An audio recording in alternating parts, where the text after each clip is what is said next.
If you're a T1 fan or a League esports fan in general, I think there are close to no one among you who are happy to learn ZOFGK is no longer a thing and Zeus is gone from T1 for good. With all the ups and downs, the Zeus, Honor, Faker, Gumayushi and Keria roster has achieved so many incredible stuff, many things cannot be repeated or surpassed. So today, I'll be giving you a rough overview of everything they have achieved together, with highlighting their greatest moments, as well as a recap of the major storylines of this saga, so to say. Ever since this roster became set in stone and crushed the LCK 2022 spring season with their incredible 18-0 record, the expectations have always been sky high. And I really think that was for good reason. That perfect 18-0 run in the LCK was just pure dominance. Faker leading this new generation of talent looked extremely promising, and that of course brought immense pressure on this roster. After that perfect season in the spring, they headed to LCK playoffs. They won the semis 3-0 and only dropped one game against Genji in the finals. Truly all eyes were on T1 and ZOFGK as they were expected to make their first international showing together. They would do so in MSI 2022, and it was about a month after their victory in the LCK finals, give or take. Before we move on to MSI 2022, I really want to highlight the fact that at that point T1 didn't win the LCK since 2020, so ZOFGK winning it all in their first try was quite impressive. In MSI, the group T1 was in wasn't hard at all, at least for their standards, and they cruised through very easily. In the Rumble stage, they maintained a 70% win rate, which was also quite good. So, group stage, Rumble stage, even the semis were good and all, but their final opponent was the kings of MSI, historically at least, RNG from China. I remember how dominant T1's early game in the bot lane was back in those days, and the moment I saw Caitlyn Morgana combo on Guma and Keria's hands, I was quite optimistic. To be 100% honest, after seeing T1 3-0 G2 with relative ease in the semis, I even thought another 3-0 clean sweep could happen, but of course RNG looked extremely strong still. At the end of the day, the outcome of the series was a 3-2 defeat for T1 against RNG. I mean, it was a close one, and getting the second place in the first international tournament you join is no easy feat. So the ZOFGK hype train was still on. At the same time though, it was kinda disappointing in the sense that they were just one game away from keeping the Golden Road dream alive. Especially after they won LCK Spring in a perfect manner. Kind of a bummer, I guess. I wanna make it clear though, mine and everyone else's expectations from T1 stayed very high. After MSI came the LCK Summer 2022. T1 dropped a best of 3 to KDF quite early on, which was not a good look for sure, but they still managed to have a very solid record of 15-3 for the regular season. In the LCK playoffs, T1 had a rough semis against Dom1, but managed to come out on top 3-2 to move on to the finals. However, this is when things started getting really challenging. T1 unfortunately got 3-0'd by Genji, and for the first time ever since the debut of ZOFGK, T1 did not look like the clear favorites from the LCK to win an international title. Then came the famous, incredible, amazing Worlds 2022, which still is my absolute favorite tournament in the history of competitive League of Legends. And I'm saying this as a T1 fan. ZOFGK cruised through the group stage to get to the quarters with relative ease, and there, they faced a team that stopped them at MSI, RNG. After months, they finally got the opportunity to get their revenge, and oh boy, did they. T1 absolutely decimated RNG 3-0. What a clean sweep it was. They followed up that spectacular performance with yet another great one by winning the semis 3-1 against JDG. But before I talk about the finals of Worlds 2022, I think we have to take a look at T1's opponents and how they got there. I know, this video is about the ZOFGK story, and I still haven't even brought up the Faker wrist injury situation or Zeus showing big time in Worlds 2023 finals, and many more other narratives surrounding the players in this legendary roster. But I think to understand how good they really were, we also need to analyze how and why they lost their first Worlds together. DRX 2022. Oh man, like, what can I say? The DRX Miracle run that year has to be one of the most unbelievable achievements by an esports team ever. In case you somehow missed it, in 2022, DRX managed to pull off one of the greatest, if not the greatest, underdog victory in the history of League of Legends. It was a beautiful sight to see, and I've been wanting to make a video about it ever since it happened, but what I need you to know for now, when we are basically recapping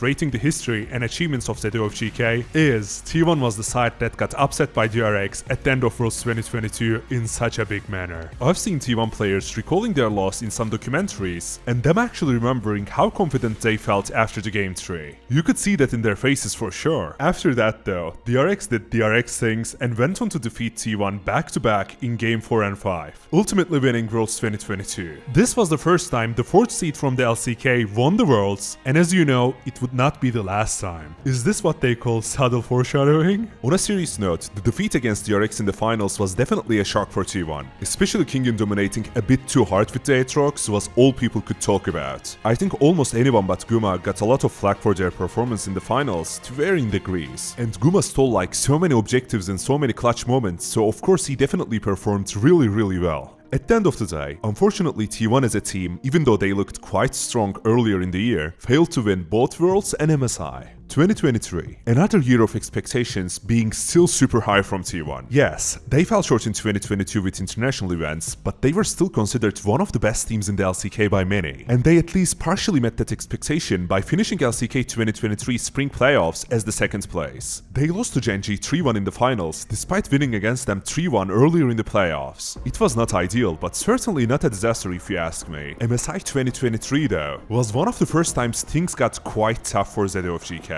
Yeah, sure, losing both the Worlds and the MSI in the finals in the same year probably doesn't feel good. I don't know how that would exactly feel like, and I probably never will. But anyway, T1 was still at the top 2 at first in every tournament they joined in 2022. However, in MSI 2023, ZOFGK placed 3rd behind BLG and JDG. And unfortunately, the worst was yet to come. I don't know how can I explain the amount of stress and sadness I went through in the LCK 2023 summer as a T1 fan, unless you're a T1 fan as well, but let's just say that it wasn't great. So I can't even imagine how hard that period must have been for T1 players themselves. Faker missed many games due to his wrist injury, and seeing him in pain like that was kinda devastating. Not only that, these young players around him who were supposed to play with him, of course, struggled heavily without him. Poppy from the T1 Academy had to be brought up to the main team so that he could sub in for Faker. And I'm not saying that he's a terrible player, but come on, like the guy is just 18 now. He is born in 2006. Man, I feel so old again. Moving on from that terrible situation, after a while Faker managed to return and ZOFGK pushed through to qualify for the playoffs, thankfully.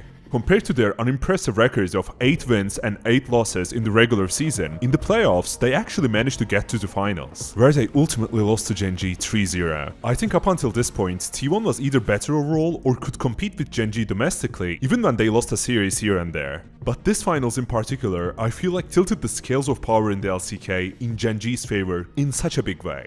Losing the LCK finals 3-0 definitely wasn't a great look for T1, with Worlds 2023 just around the corner. I wanna first bring up Worlds 2023 favorites before focusing on T1's experience through it. JDG that year was rising up like a star with their potential completion of the first ever Golden Road.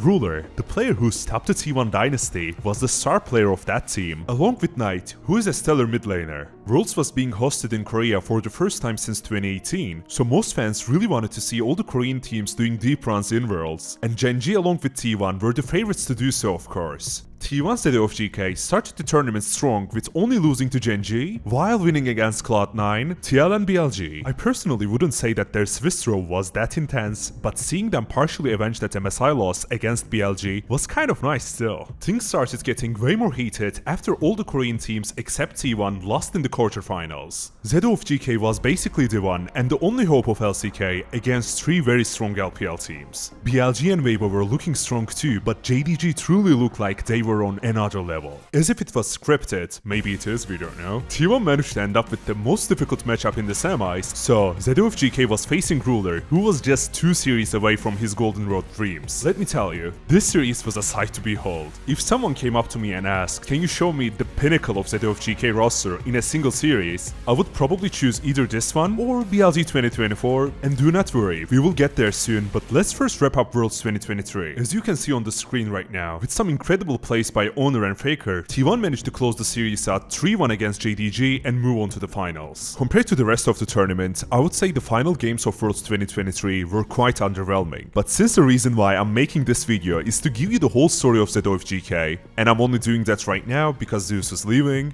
I mean, he already left. I definitely want to highlight the fact that Zeus played these games almost perfectly. He won the lanes, he won the games, he got the finals MVP very deservedly. So this was definitely the highest high for him in his time with T1. I really don't want to go over the 2024 season in too much detail, because it is fairly recent, and also the trend of underperforming for the ZOFGK in the regular season and MSI continued with the exception of EWC. What I still want to touch on is LCK summer as a whole, and especially summer playoffs in particular. Oh well, did T1 look really bad in both of those? I don't want to sound too negative, but it was almost like T1 was trying to test out how hard they can possibly make it for themselves to qualify for Worlds. DK played terrible that first series in the regional finals, and please don't get me wrong, I love them, especially Showmaker, but it is what it is, they were just really bad that series. So the fact that the team who went on to win Worlds 2024 couldn't win against them is just so mind-boggling to me. Truly, it's still a struggle for me to believe that T1 in the LCK regional finals and T1 in Worlds this year are the same team just about a month apart. But if there was someone, anyone, who could pull off this big of a transformation in terms of team cohesion and overall performance, we all know it would be T1 with their insane Worlds buff. That doesn't mean most people except for T1 fans expected them to win though. ZOFGK started Worlds 2024 looking like they improved, but nothing too incredible right away. Yeah, of course, winning against G2 and BLG was very impressive, but they dropped a game to Top Esports, who I thought they should be able to win against. When the quarterfinals rolled around, T1 stomped the same Top Esports 3-0, and that was really amazing. But I can't lie, I still wasn't hyped that much, simply because of the fact that T1 and Gen.G were on the same side of the bracket. I completely understand how T1 is always better at Worlds compared to their normal season form. Despite that, seeing them lose so many important games to Gen.G with little to no resistance lately really spooked me off. So you know what they say, the hardest victories are the sweetest. Even though T1 got the win 3-1, I would still say that it was a very close series. Especially that last clutch team fight in the mid lane after Faker gets caught really goes to show how in sync ZOFGK without the F still was. So they truly were a great roster, I cannot say that enough. And here it is. We are closing into the end of the ZOFGK chapter for T1. Worlds 2024 finals against the first seed from the LPL, BLG. Looking back, while Faker was by far the MVP in the series, I still think every other player, Zeus, Honor, Carry and Guma, and their incredible performances were keys to victory as well. It is clear as a day, there is no such a thing as becoming a world champion by mistake. Even though there were moments ZOFGK wasn't at their best, it is quite easy to see how they are one of the most incredible rosters ever assembled. If you ask me personally, they are the best roster ever. ZOFGK's legacy of 3 back-to-back Worlds Finals appearances is just out of this world. That is why it is so sad to see them not running it back, but even with the way things turned out, I sincerely believe this roster's legacy will never be forgotten. Thank you so much for watching. If you made it this far, please comment he cancelled it again so that I know. Unlike the whole Zeus agency, oh why did he leave drama, stay positive, and do not forget to take care of yourself until the next time.